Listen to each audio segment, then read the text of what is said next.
let me just ask you this. See, this is where I'm sort of conflicted. Joe Biden, according to all the polls that we talked about at the beginning of the conversation, is losing in all of these swing states. And the biggest hit against him, 71% of Americans think that he's too old. You can't do anything about that. Unless you're Benjamin Button, you're going to get older every day. You're going to have more gaffes. You're going to fall down more stairs. And so my question is, do we allow the process to work itself out, i.e. at the ballot box, and he loses fair and square? He goes away and we win. We take back the White House and we move back on track to getting this country moving in the right direction. Or do we go through this process that might give Democrats a reason to unite around something and message against us? Well, first of all, we have to get to the truth. That's the right thing to do. That's what Jordan and Comer are doing. We have to do that, okay? And I support their efforts and it'll probably lead to impeachment. Regardless of how it occurs, I seriously doubt that Joe Biden will be their presidential candidate. Really? Democrats crave power way too much. He's done such an awful job as president. But it's important to point out, it's not just the Biden administration. This is Democrat governance.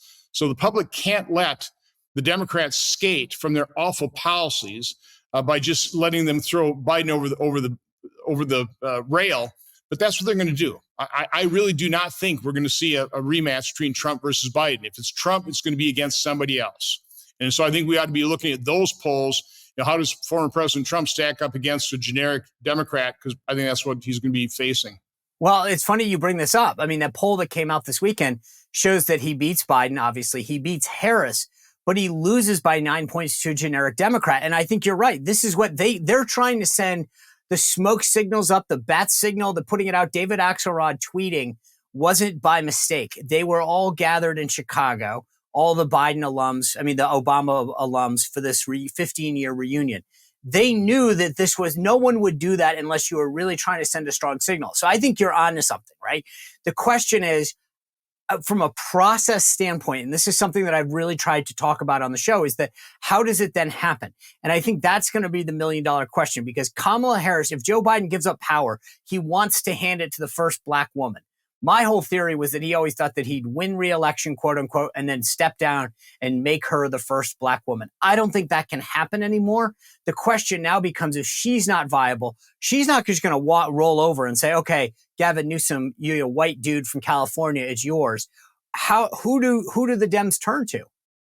Yeah, I think they have a fight during the convention, and they probably lead the convention unified in somebody that will continue to keep them in power. Again, if you had to guess, who do you think that was? What unifies Democrats is they crave power. Right. And they don't care. If you had to guess, though, who would you guess? Give me, I got to believe right now that Gavin... Whoever will be polling the highest is who they'll select. The thing that's so funny is, considering I have always said that I thought Pete Buttigieg was their guy, right? Because Buttigieg is, quote, in the eyes, and I'm just saying in terms of the Democrats that I talk to, they think he is reasonable, articulate. He's a veteran of Afghanistan, so he fits the bill, and he's gay, so he has enough of the progressive card checked. Whereas Gavin Newsom is a good-looking white dude from California that's heterosexual.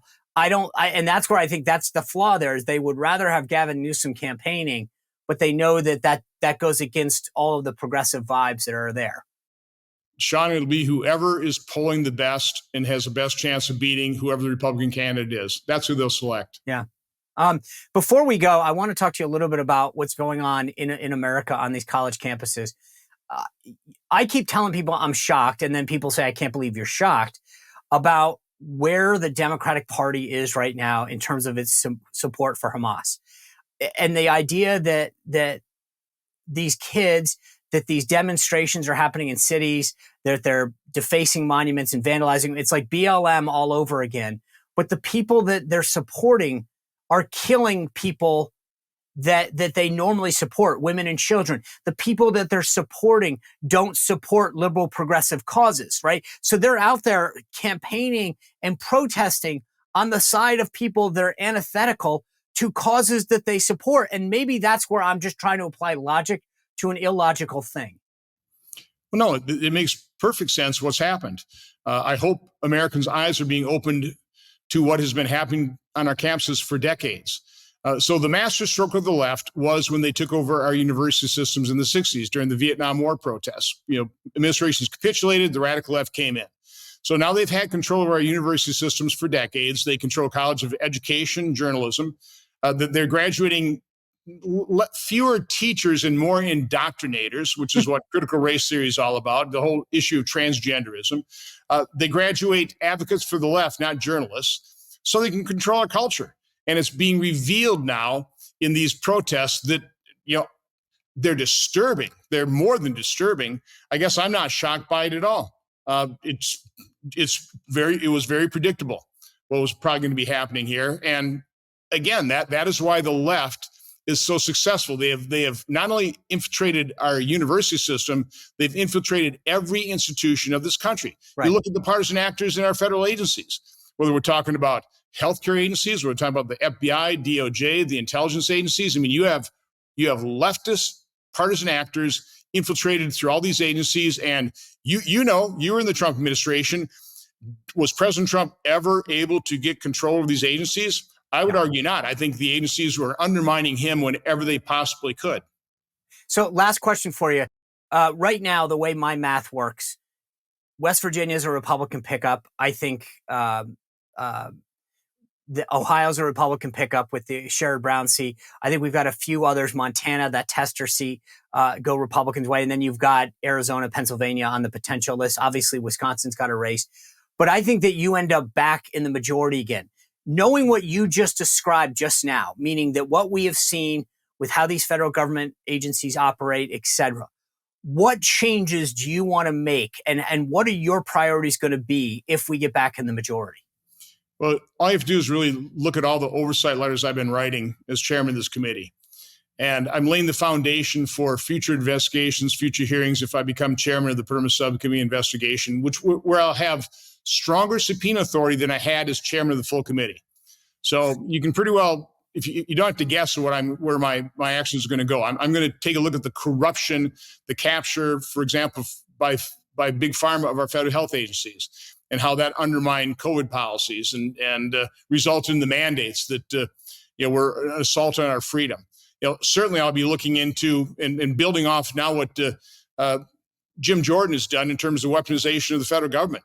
Listen, I've got a personal stake in that. I was a target of their operation.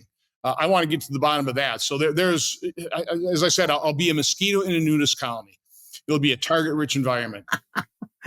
Oh, that's a great way to end it. Senator Ron Johnson, always appreciate you being with us and sharing your insight. Thank you.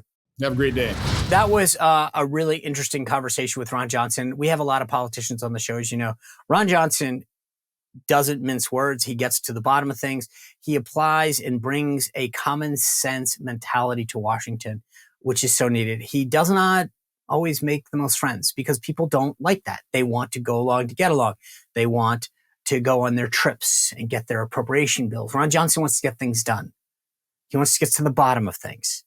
He wants to make Washington operate better. And that's not how most politicians operate. And we should appreciate a guy like him. And I'm so glad that he comes on the show.